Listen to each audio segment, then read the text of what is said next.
So there's generally two ways to go about purchasing an existing business. So the first is where you go in and you simply buy the assets of the business. You Mhm. take over the assets. That could even include, the intangible assets like goodwill and Yeah. websites and phone numbers and things like that. Another is to go in and say, I'm actually going to buy the ownership of the business. So this is a Mhm. going concern. Generally it's going to be held in an LLC. I'm going to buy the membership interest in the LLC.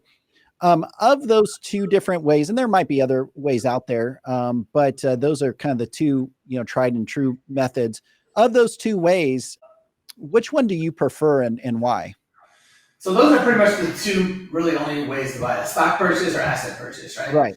A stock purchase is when you buy everything, like you buy the LLC, you own everything, and then stock. So I actually probably buy half, with like stock purchase and half asset. So it depends on the business. If it's a very good, thriving business that's been doing really well, I usually will buy those more as a stock purchase. But if it's like a business that like I could see could potentially have had problems in the past, maybe some liabilities I don't want to have to do a lot of research into, I'll do it as an asset purchase because an asset purchase you can do a lot less due diligence and you can just take what you want. And a lot of the businesses I've been buying lately are like what I call bolt-ons, which is like a similar industry with something I already have, and I'm just taking what they have and adding it to mine.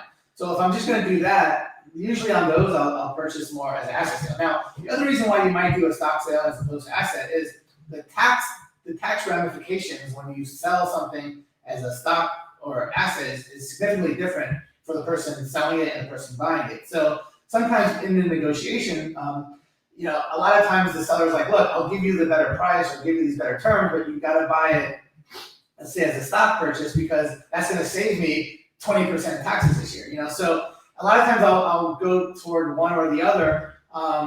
If there's a benefit for the seller, benefit for me, or if I feel like I don't want to, deal with potential liabilities. When you buy it as a stock purchase, though, if you're like new in business, that would really help you because you get to take the credit of that business, you get to take all the vendors, you'll still have that good rapport, and they'll give you a lot of credit. So that could be a big advantage. And what I would say is every single situation is going to be different. There's pluses and minuses for both. That's why people do like a lot of both.